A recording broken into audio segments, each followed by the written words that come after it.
Le projet de loi finance, on en a plus qu'entendu parler. Mais qu'en est-il des autres projets de loi mis en pause depuis la dissolution de l'Assemblée nationale, doublée de la démission de François Bayrou? Démission, remaniement, dissolution. Mais concrètement, où en est-on des projets de loi pour 2026? Bonjour à tous, c'est Plaid Magazine et on se retrouve pour faire un point sur l'actu gouvernementale.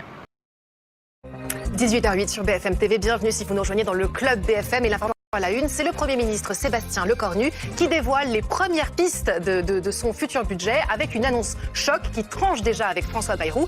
Il annonce retirer la suppression des 2 jours fériés car il dit qu'il veut épargner les Français. La publication de la 3e programmation pluriannuelle de l'énergie est passée par perte et profit, emportée dans la chute du gouvernement Bayrou, écrit le journal Moniteur. Petit retour 7 ans en arrière pour connaître la position en la matière de M. Lecornu. Pour aller vers une transition vers ce qu'on appelle la green tech, les emplois verts, une nouvelle manière de créer d'emplois. Ok, performance énergétique, ok, création d'énergie nouvelle. Derrière, il y a aussi une finalité voulue par Emmanuel Macron, c'est la création d'emplois. Urgence à agir, puisque le réchauffement climatique est une réalité qui s'impose à la planète et que d'ailleurs plus personne ne conteste. Alors qu'il y a encore quelques années, on avait beaucoup de climato-sceptiques qui venaient dire ici ou là que tout ça n'était qu'un fantasme. Mais il y a urgence à agir, on n'agit pas. Urgence à agir, c'est on n'agit pas. Complètement ce que fait la France. La COP21, vous l'avez rappelé, avec l'accord de Paris, avec un engagement important qui est de limiter le réchauffement climatique en deçà de 2 degrés Celsius par rapport à la période pré-industrielle. Puis on le voit bien, depuis 6 mois, avec l'élection d'Emmanuel Macron et le nouveau gouvernement, avec la déclaration. Et 7 ans plus tard, le nouveau gouvernement, c'est lui.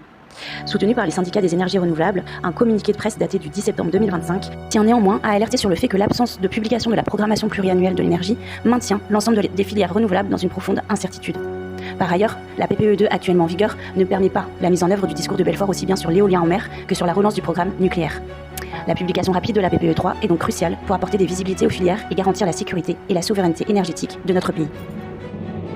Réforme de l'audiovisuel public, enjeu budgétaire, enjeu de gouvernance pour un média public de demain.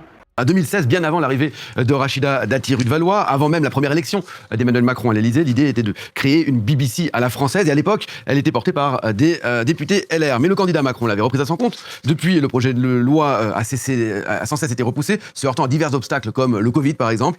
Et il est finalement repris dans une proposition de loi d'un sénateur qui a décidé de porter la ministre de la Culture.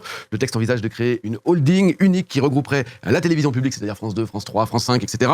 La radio, Radio France, et puis l'INA, l'Institut des Archives. Pour regarder la vidéo en intégralité, n'hésitez pas à me retrouver sur mon compte YouTube @PlaidMagazine.